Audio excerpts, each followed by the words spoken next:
columnist, writer, photographer, teacher, scuba enthusiast, environmentalist, workshop designer, facilitator, husband, father, grandfather, and a Filipino Aussie W.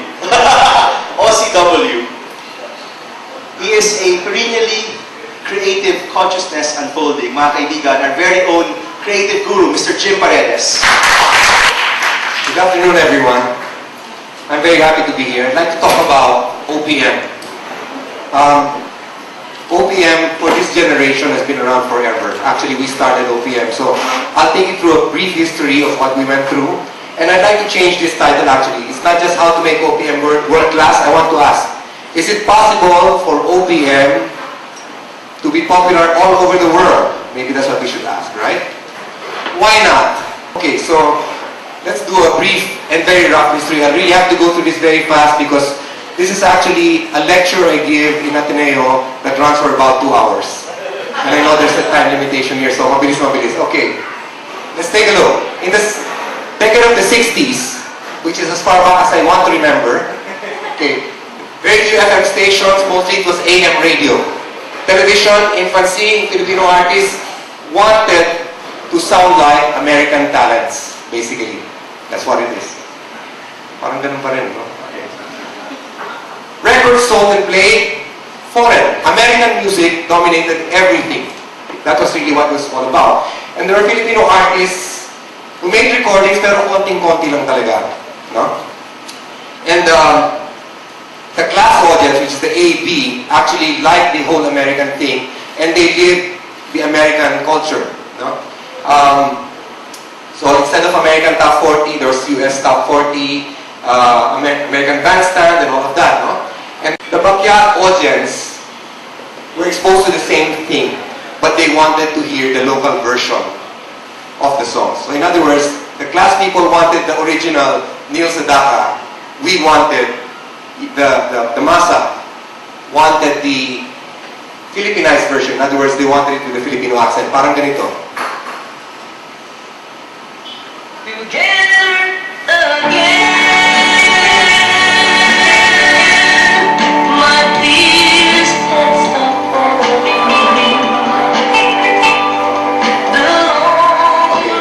You get the idea, right?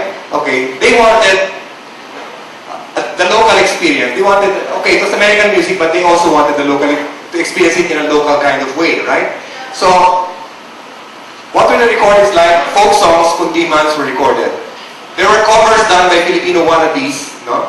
And when they were introduced to perform, they were called Elvis Presley of the Philippines, Neil Sedaka of the Philippines, Perry Como of the Philippines. Lahat, para sumikat ka, of the Philippines ang tawag sa'yo. That was your title. And that was what it was like then. So there were very few original materials recorded, very few really, except if they were kundiman, but no pop music or dance music the way you know it today. The local recordings during that time were called the Rice-Bill as tunog lata. In other words, it didn't have that big body and engineering and of American music. It really sounded very tinny, no? The class crowd went for the original and disdained the covers. In other words, pinagtatawanan ng class yung bakya. Gaya nung narinig natin doon, no? One might say that the whole appeal for us was aspirational. America was the center of the universe. We wanted the American experience. Basically, that was it. In the 60s, mass followed class. The so-called Bakya crowd responded to the same aspirational appeal by patronizing the covers. Okay, they also wanted the experience, but in a more watered-down kind of way, which they could relate to. 70s, what was it like? I call it the age of relevance, no? Because there were just too many things that happened in the 70s. Let's take a look. The FM stations gained dominance. No? There were more television stations with musical formats. Society was in turmoil. In the United States was the Vietnam War, the hippie movement and all of that. Here, Marcos was re-elected. The Communist Party of the Philippines was founded, the NPA and all of that. No? Philippinization, or the wide use of Tagalog, was happening all over. So the young people, naturally rebellious, were even more rebellious now. No? And well, one might argue by saying, well, that was what was happening in America, so inagaya lang natin. No. The feeling was real. We were really a rebellious group. So, when the new songwriters came in, and the performers, they didn't come from the usual places. They were educated, they were young, they came from good schools. All of a sudden, these people started to do something very non-traditional. So there you go. Even if they grew up with American music, they wanted to write their own stuff. And my friend Danny and Buboy and myself, we were in that era, together with Juan de la Cruz, with Ray Valera, with other writers. And I remember, we actually verbalized it this way. The generation before us were dancing to Elvis music. We want to dance to music made by Filipinos. And we said, we admire the Beatles so much. If Britain had the Beatles, we wanted to be the equivalent of what the Beatles were in the Philippine setting. That was our verbalization. That was our dream. And that's what we wanted. We wanted to be relevant to Filipino culture. So both class and bakya crowds responded to the same OPM music. All of a sudden, nawala yung mga of the Philippines. I mean, there would still be comparisons to Rico Puno and being this, and he would do certain covers, but his biggest hits were his. They were original songs. It was hip to sing in Tagalog, to be original, and it was profitable to express oneself in this new type of music. Artists wanted to capture the lucrative mass market, the bakya market. In other words, we weren't, as Ateneo graduates, we weren't going for the AB. I remember a turning point. Our first songs that we were writing were in English, and then we saw Juan de la Cruz perform. And when they sang, gusto niyang mag-swimming, mga ganun nila, yung mga Tagalog na, people just really related to it, and I said, you know what? That's the way. We gotta go there. And then we started, overnight, we switched to Tagalog, because we knew that that was the big one. So in the 70s, nabaliktad, class followed mass. The new creators wanted to write for everybody, not just for the exclusive AB. Many new artists of diverse styles entered the scene. Musical genres, disco, dance, Pinoy, new ballads, folk, ethnic, you name it, people were doing it. It was a very exciting time to have been creating in the 70s because anything was possible, anything was allowed, and people were game to try out new things.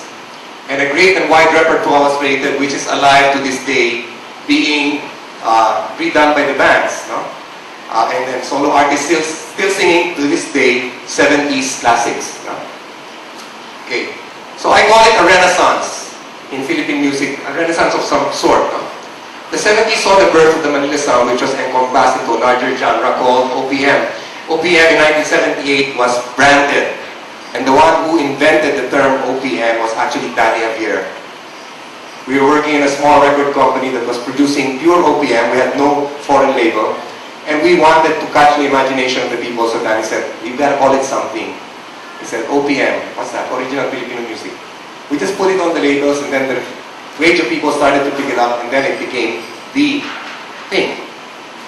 So therefore, the concerts came alive, music festivals and everything, and radio play concentrated on Filipino artists. FM radio. The world recognition of OPM as Filipino singers and songs started to be recognized. We won kay ganda ng ating musika in soul.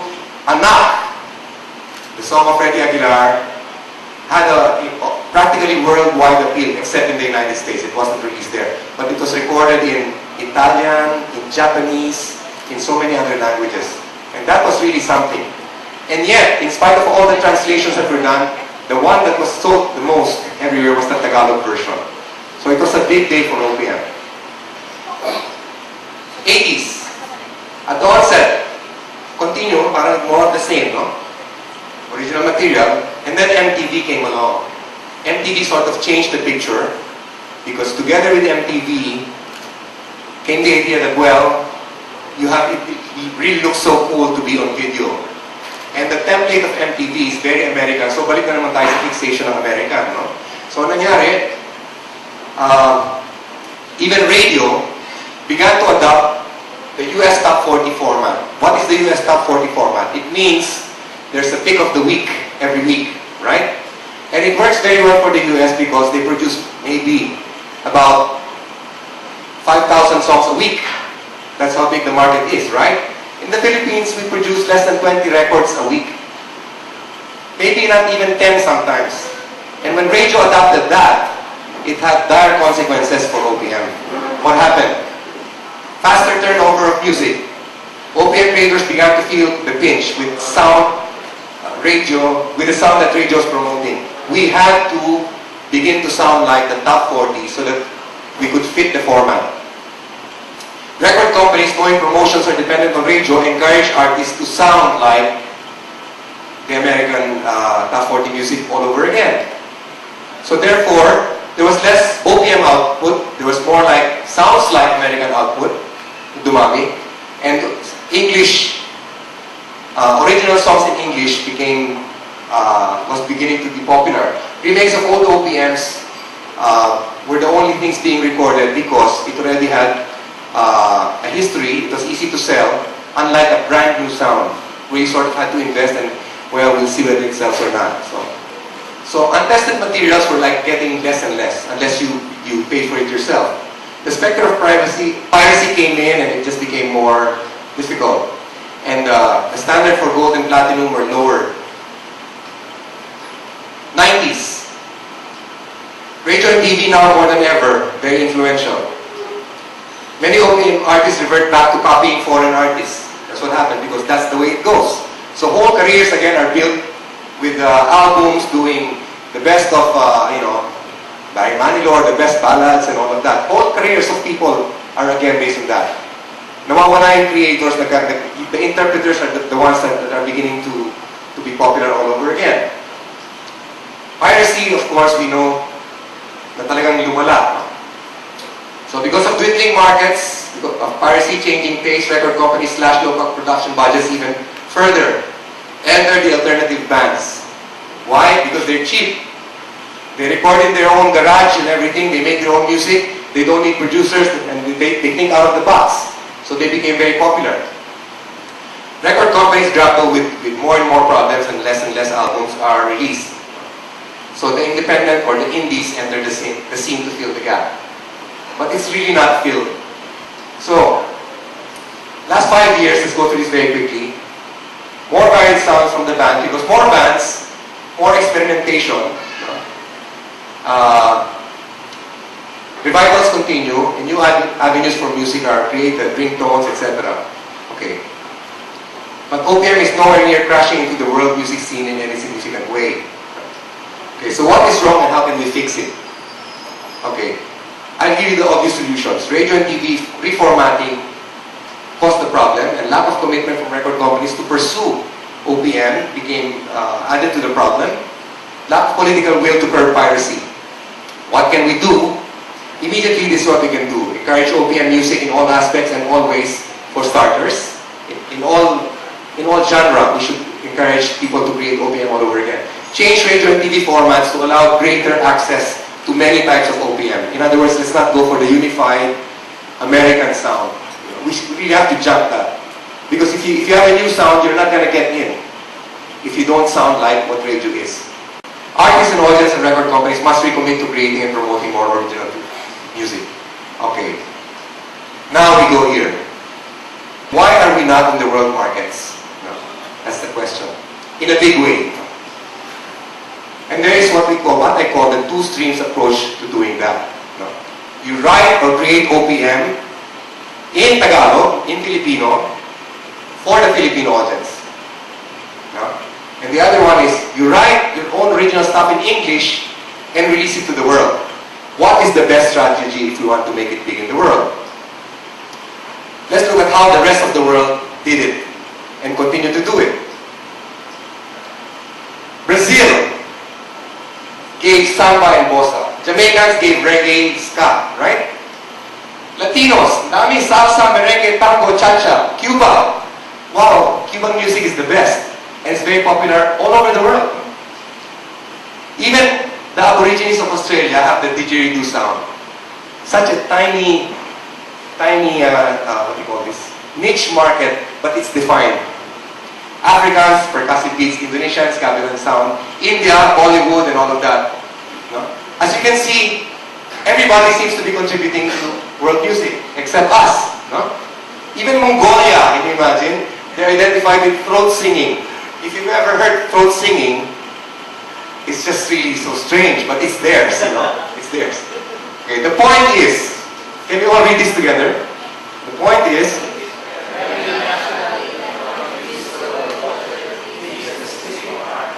themselves. What they are is their theme. They don't try to be anything else. Gets?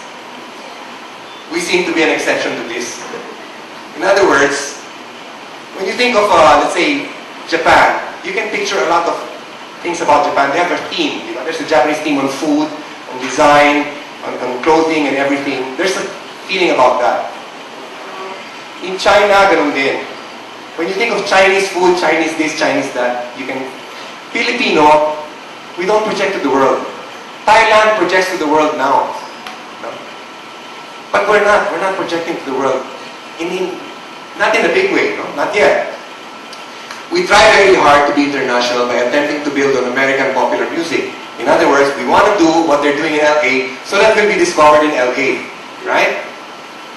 For me, as an artist, the first thing an artist asks is not, what do they want to hear? The first thing a real artist asks is, what do I want to say?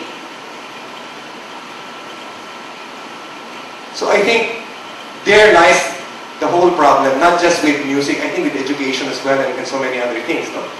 So historically, this strategy has not produced anything that has put us on the map. On the contrary, the only two songs that were ever popular are Anak and Dahil Sa'yo. Both in Tagalog. Huh?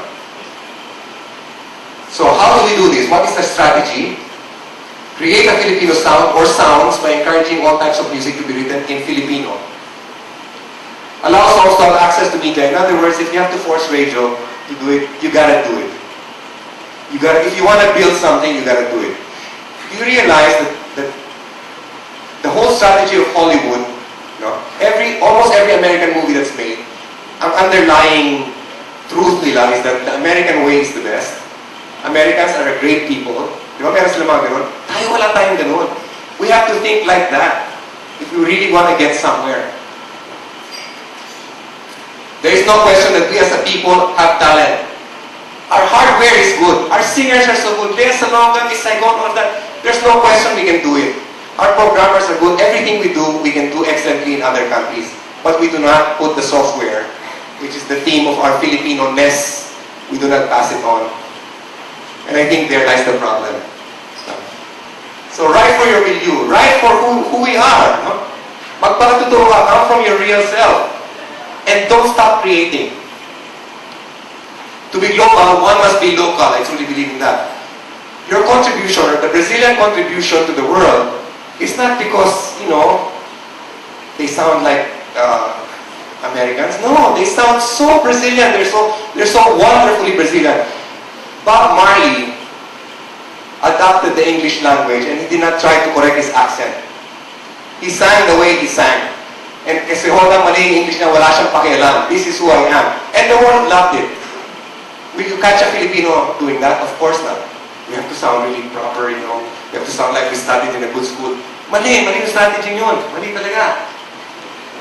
The best, most realistic and sustainable strategy for OPM is this. Create Filipino music for Filipinos. Only when we focus on creating music that represents us, who we really are, will the world take notice. That's the end of